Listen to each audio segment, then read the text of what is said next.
हिंदू धर्म में गंगा नदी को देवी या माता के रूप में पूजा जाता है और धार्मिक मान्यता ये भी कहती है कि इस नदी में नहाने से लोगों के पाप भी धुल जाते हैं। हिंदू धर्म में गंगा नदी का विशेष महत्व है और इसे मोक्षदायिनी, जीवनदायिनी के नाम से भी जाना जाता है। ये भारत, नेपाल और बांग्लादेश में कुल मिलाकर 2525 किलोमीटर की दूरी तय करती है। गंगा नदी को न केवल स्वच्छ और शुद्ध पानी के लिए जाना जाता है, बल्कि आध्यात्मिक दृष्टिकोण से भी इसका विशेष महत्व है। हिंदू धर्म में इन्हें देवी के रूप में पूजा जाता है। भारतीय वेद और पुराणों में गंगा के संदर्भ में विस्तार से बताया गया है। तो जानते हैं कि माता गंगा इस धरती पर किस तरीके से आई। गंगा नदी के धरती पर आगमन की एक कथा ये भी प्रचलित है। प्राचीन काल में सगर नाम के राजा हुआ करते थे।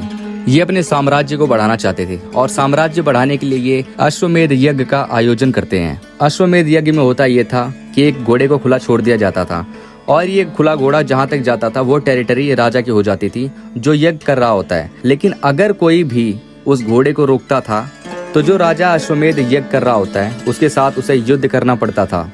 और जब इस यज्ञ के बारे में देवराज इंद्र को पता चलता है तो ये बात सुनकर वो बहुत ही ज्यादा चिंतित हो जाते हैं। अब देवराज इंद्र के चिंता का कारण ये था कि वो सोचते थे कि अगर वो घोड़ा उनके स्वर्ग के पास होकर गुजरेगा तो इंद्र के हाथ से वो स्वर्ग चला जाएगा। इसलिए स्वर्ग लोग गंवाने के भय के कारण इंद्र अपना वेश बदलकर राजा सगर के घोड़े को चुपचाप कपिल मुनि के आश्रम में बांध देते हैं। और उस दौरान कपिल मुनि बहुत ही घोर तपस्या में लीन थे।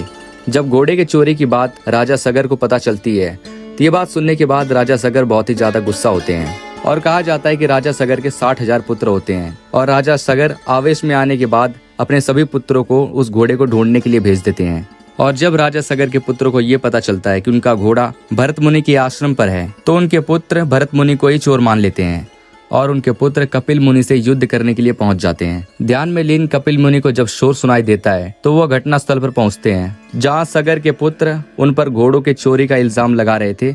ये बात सुनकर देव मुनि अत्यंत क्रोधित हो गए और क्रोध में आकर सगर के सभी पुत्रों को अग्नि में भस्म कर दिया और उनके सभी पुत्र प्रेत योनि में भटकने लगे। ऐसा इसलिए क्योंकि बिना अंतिम संस्कार किए राख में बदल जाने से पुत्रों को मुक्ति प्राप्त नहीं हो पा रही थी।